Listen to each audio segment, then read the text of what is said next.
वही शख्स मेरे लश्कर से बगावत कर गया, जीत कर सल्तनत जिसके नाम करनी थी। पाकिस्तान और बांग्लादेश को डिफाइन करना हो तो ये शायरी एकदम उस पर फिट बैठती। 1947 में जब अंग्रेज भारत छोड़कर गए तो उन्होंने हिंदूज एंड मुस्लिम्स को दो सेपरेट नेशंस मानते हुए भारत का विभाजन किया। पंजाब, सिंध और फ्रंटियर प्रोविंस को मिलाकर उन्होंने बनाया वेस्ट पाकिस्तान और ईस्ट बंगाल को काट कर उन्होंने बनाया ईस्ट पाकिस्तान। ये जो नया राष्ट्र जो धर्म इस्लाम धर्म के नाम पे बना था, इसमें धर्म का गौण था, लेकिन ये सांस्कृतिक रूप से और भाषाई तौर पे बिल्कुल ही बटा हुआ राष्ट्र था। भौगोलिक रूप से भी, जियोग्राफिकली भी इन दोनों देशों के बीच था एक नया भारत, हजारों किलोमीटर चौड़ा। इन दो बड़े भूभागों ईस्ट पाकिस्तान और वेस्ट पाकिस्तान को अलग अलग कर रहा था। 1947 में धर्म के आधार पर पाकिस्तान बन तो गया, लेकिन जैसे ही धर्म का जुनून कम हुआ, वास्तविकता के धरातल पर इनके संबंधों में दरार पड़ने लगी। इनके 24 सालों के साथ में जो इनके टकराव हुए वो केवल राजनीतिक ही नहीं थे, वो कल्चरल भी थे, वो साइकोलॉजिकल भी थे, वो इकोनॉमिक भी थे और सोशल भी थे। हर फ्रंट पर इन दोनों के बीच में फ्रिक्शंस उभरे, इन दोनों के बीच में टकराव हुए। इन टकरावों का नतीजा ये हुआ कि 1971 में ईस्ट पाकिस्तान अलग होकर बांग्लादेश के रूप में एक नया राष्ट्र बना। ईस्ट और वेस्ट पाकिस्तान के बीच कई तरह के विवाद थे, लेकिन इसमें से जिस विवाद की हम अभी चर्चा कर रहे हैं वो सबसे ज्यादा इमोशनल भी था और कल्चरल भी था। 1948 में मोहम्मद अली जिन्ना, जो उस समय पाकिस्तान के गवर्नर भी हैं, वो ढाका में एक स्पीच देते हैं और वो ये कहते हैं उर्दू और केवल उर्दू ही पाकिस्तान की स्टेट लैंग्वेज होगी, बाकी अन्य किसी भाषा को लैंग्वेज का दर्जा नहीं दिया जाएगा। जबकि सच ये था कि ईस्ट पाकिस्तान में पाकिस्तान की टोटल पॉपुलेशन का 56% हिस्सा रहता है और ये 56% पॉपुलेशन पूरे पाकिस्तान की बंगाली बोलती है। जिन्ना द्वारा ये कहा जाना कि उर्दू ही स्टेट लैंग्वेज होगी, उन्हें ये लगा कि वेस्ट पाकिस्तान के लोग ईस्ट पाकिस्तान की कल्चरल आइडेंटिटी को मिटाना चाहते हैं। और इसमें ब्रेकिंग पॉइंट आता है फरवरी 21, 1952 को, जब ढाका में पुलिस उन स्टूडेंट्स पे फायर खोल देती है जो बंगाली लैंग्वेज के रिकॉग्निशन के लिए प्रोटेस्ट कर रहे थे। इस फायरिंग में कई स्टूडेंट्स मारे जाते हैं और यहां से बांग्लादेश के क्रिएशन की मुहिम और बांग्लादेश के कल्चरल आइडेंटिटी और बंगाली नेशनलिज्म की मुहिम जोर पकड़ने लगती है। ईस्ट पाकिस्तान के इकोनॉमिस्ट से मानते थे कि ये देश कभी शुरू से एक इकोनॉमी रहा ही नहीं। पाकिस्तान में दो अलग अलग इकोनॉमीज ऑपरेट कर रही थी, पहली जो वेस्ट पाकिस्तान और जो दूसरी जो ईस्ट पाकिस्तान।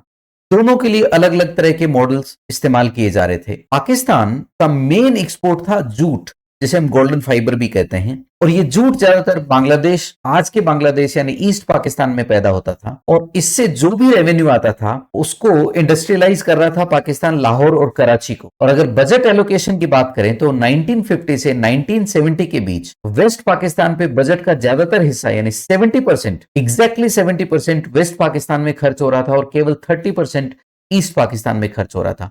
और फॉरेन एड्स भी जो मिलती थी उसका भी 80% वेस्ट पाकिस्तानी अपने पास रख लेते थे, केवल 20% ईस्ट पाकिस्तान में खर्च होता था। और जब इस्लामाबाद की सड़कें चमचमा रही थी, बिल्डिंग्स खड़ी हो रही थी, उस समय ढाका को देखकर यह लगता था कि ये कोई पाताल लोक है। ईस्ट पाकिस्तानी यानी बांग्लादेश के लोगों को यह लगा कि हमें एक कॉलोनी की तरह ट्रीट किया जा रहा है। और एक बहुत ही फेमस हस्ती का स्पीच भी है जिसका जिक्र हम बाद में करेंगे।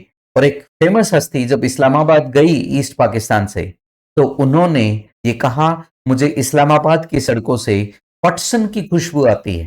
पाकिस्तान के गठन के साथ ही वेस्ट पाकिस्तानियों ने ईस्ट पाकिस्तानियों के पॉलिटिकल एस्पिरेशंस को भी कुचला और उन्हें पॉलिटिकली साइडलाइन ही रखा। अगर हम बात करें 1954 में हुए प्रोविंशियल इलेक्शंस की, तो उसमें यूनाइटेड फ्रंट जो एक बंगाली कोalition था वो इलेक्शंस को स्वीप कर जाता है और वहां पे वेस्ट पाकिस्तान की जो एलीट क्लास थी उन्होंने कैबिनेट को ये कहते हुए डिसॉल्व कर दिया, इससे पाकिस्तान में इंस्टेबिलिटी पैदा हो सकती। और इसके साथ ही अगर हम उनकी ब्यूरोक्रेटिक मशीनरी को देखें तो केवल 15 से 20% लोग ही सिविलियन ब्यूरोक्रेसी में बंगाली ओरिजिन के हैं। ज्यादातर उनमें जो उनकी मिलिट्री या सिविलियन ब्यूरोक्रेसी है उसमें पंजाबीज एंड मोहाजिर्स मींस रेफ्यूजीज जो इंडिया से पाकिस्तान गए थे। और उसके बाद 1958 में जनरल अयूब खान इमरजेंसी घोषित कर देते हैं, मार्शल लॉ लगा देते हैं और उसके बाद याहिया खान भी यही करते हैं। तो लगभग एक पूरे डिकेड में, 10 सालों में, दशक में बंगालीज के पॉलिटिकल एस्पिरेशंस की तरफ कोई ध्यान नहीं दिया गया। 1965 वॉर के बाद ईस्ट पाकिस्तानियों को लगने लगा कि वो कंप्लीटली डिफेंसलेस हैं।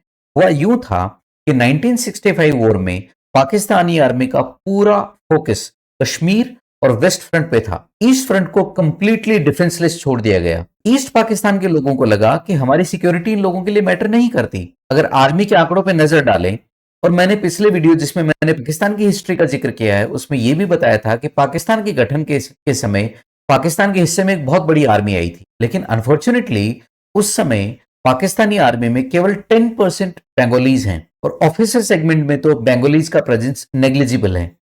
ज्यादातर जो मेजोरिटी ऑफ उनकी पाकिस्तानी आर्मी है उसको कॉन्स्टिट्यूट करते हैं पंजाबीज एंड पश्तून्स, जो ज्यादातर वेस्ट पाकिस्तान से आते हैं। ईयर 1970 वो इवेंटफुल ईयर है जिसने पाकिस्तान के विभाजन को सुनिश्चित कर दिया और यूनाइटेड पाकिस्तान के ताबूत में अंतिम कील ठोक दी।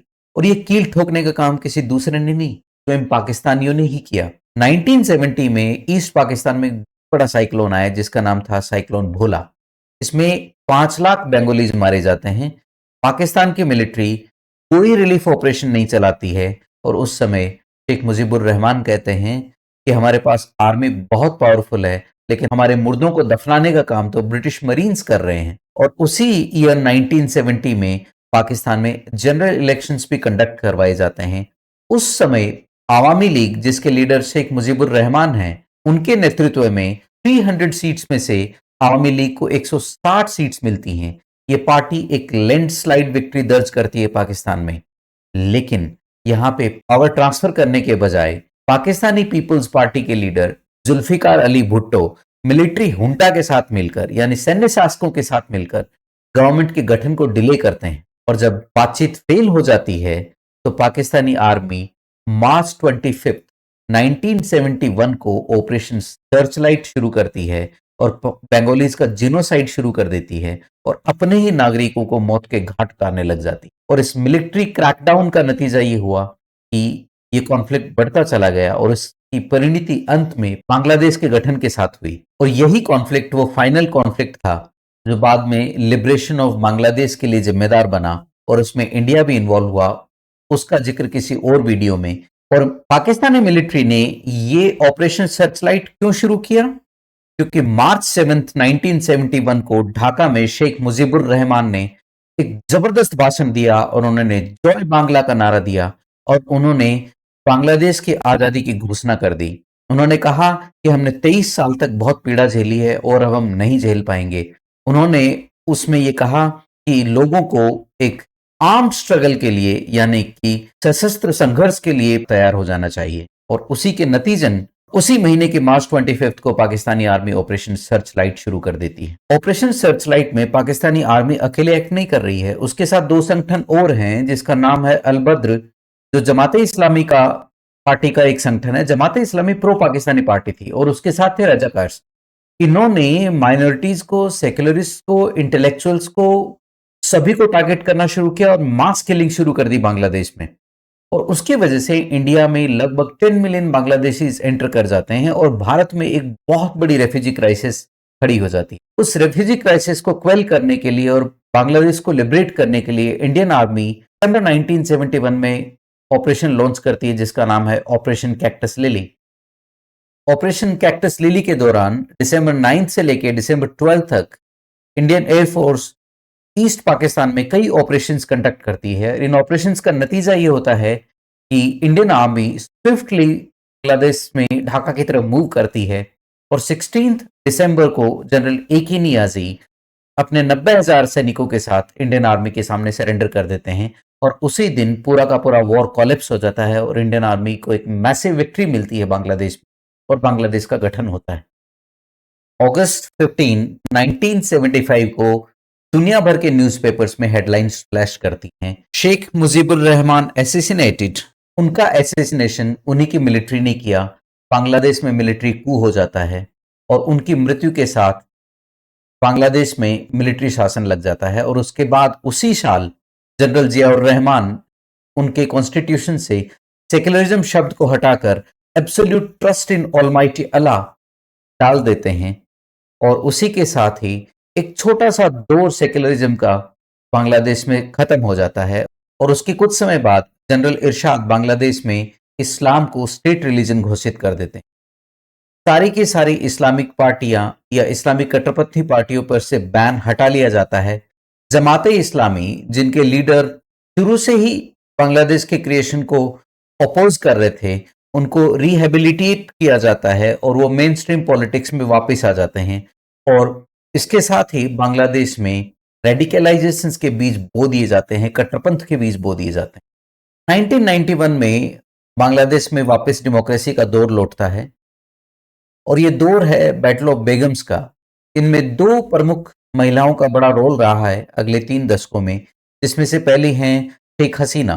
शेख हसीना आवामी लीग की लीडर हैं, जिन्होंने 1971 में जो भी वॉर क्रिमिनल्स थे उनको प्रोसिक्यूट किया। और इनके ऑपोजिशन में है बांग्लादेश नेशनलिस्ट पार्टी, जिसका जमाते इस्लामी या जमात के साथ जिनका अलायंस है, और वो कट्टर इस्लाम को भी थोड़ा बहुत फेवर करते हैं, इसलिए इस्लामिस्ट उनको वोट ज्यादा देते हैं। इस पॉलिटिकल थिएटर के नीचे जो ऊपर की डेमोक्रेटिक राजनीति चल रही है, उसके नीचे धीरे धीरे धीरे इन 3 दशकों में एक्सट्रीमिस्ट का रोल बढ़ा है।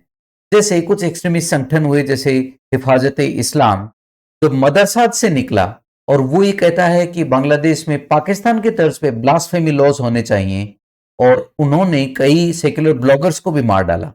और 2016 में होली आर्टिशन पे अटैक हुआ और इससे ये पता लगा कि ग्लोबल जिहादिस्ट आइडियोलॉजी डेल्टा यानी बांग्लादेश में अपने पांव जमा चुकी। 2024 को भारत में प्रधानमंत्री नरेंद्र मोदी तीसरी बार देश के प्रधानमंत्री के तौर पे अपनी शपथ ले चुके हैं, और उधर जुलाई 2024 में बांग्लादेश में अचानक से स्टूडेंट प्रोटेस्ट पर उतर आते हैं और वो ये डिमांड करते हैं कि कोटा सिस्टम को अबॉलिश किया जाए। वास्तव में ये कोटा सिस्टम प्रोटेस्ट के पीछे कुछ और ही कहानी है, जिसका विवरण अलग अलग मीडिया हाउसेज में आप देख सकते हैं। इसमें कुछ कॉन्स्पिरेसी थ्योरीज भी चल रही हैं, कुछ रियलिटी है, कुछ हकीकत है, कुछ फसाना है। और उसके बाद ये स्टूडेंट प्रोटेस्ट इस लेवल पर पहुंच जाते हैं कि अगस्त 5 2024 को शेख हसीना को बांग्लादेश से भागना पड़ता है और वो दिल्ली आकर भारत में शरण ले लेती हैं। शेख हसीना के 15 साल के शासन का अंत होता है। स्टूडेंट प्रोटेस्ट इस लेवल पर पहुंच जाते हैं कि बांग्लादेश में शेख मुजीबुर रहमान की मूर्तियां तोड़ दी जाती हैं और वहां के जेलों से आतंकवादियों को और एक्सट्रीमिस्ट एलिमेंट को भगा दिया जाता है, जो अब वहां की गलियों में आतंक मचा रहे हैं। और इस संघर्ष के बाद डॉक्टर मोहम्मद यूनुस वहां के इंटरिम गवर्नमेंट के हेड के रूप में शपथ लेते हैं। और ये देखने में आ रहा है कि इन दंगों में माइनॉरिटीज को टारगेट किया जाता है, खासकर हिंदू पॉपुलेशंस पे काफी अटैक हो रहे हैं वहां पे। और डॉक्टर मोहम्मद यूनुस इस मामले में कुछ ज्यादा कुछ कर नहीं पा रहे हैं। 2025 का अंत आते आते इस जेन जी रिवॉल्यूशन का हवा जो था बांग्लादेश में, इस गुब्बारे की हवा धीरे धीरे निकलने लगी है। ये कंप्लीटली केओस बांग्लादेश में भी फैला हुआ है। वहां की इकोनॉमी बर्बाद हो चुकी है, गलियों में दंगे हो रहे हैं, माइनॉरिटीज को टारगेट किया जा रहा है। और वहां के एक स्टूडेंट लीडर उस्मान हादी की हत्या हो जाती है। और शेख हसीना के जाने के बाद वहां जो पावर वैक्यूम क्रिएट हुआ है, उस वैक्यूम को धीरे धीरे एक्सट्रीमिस्ट इस्लामिक फोर्सेस उसको फिल करने का प्रयास कर रही है। बांग्लादेश जो अपनी आजादी की लड़ाई लड़कर आजाद हुआ था, कल्चर के नाम पे, सेक्युलरिज्म के नाम पे, आज वो एक्सट्रीमिस्ट की ओर जा रहा है। तो क्या बांग्लादेश अपने कल्चरल और सेक्युलर फैब्रिक को बचा पाएगा? क्या वो एक सेक्युलर रिपब्लिक रह पाएगा, या फिर वो एक एक्सट्रीमिस्ट इस्लामिक स्टेट के रूप में उभरेगा? आपको क्या लगता है? कमेंट करके जरूर बताइए। धन्यवाद। नमस्कार। जय हिंद।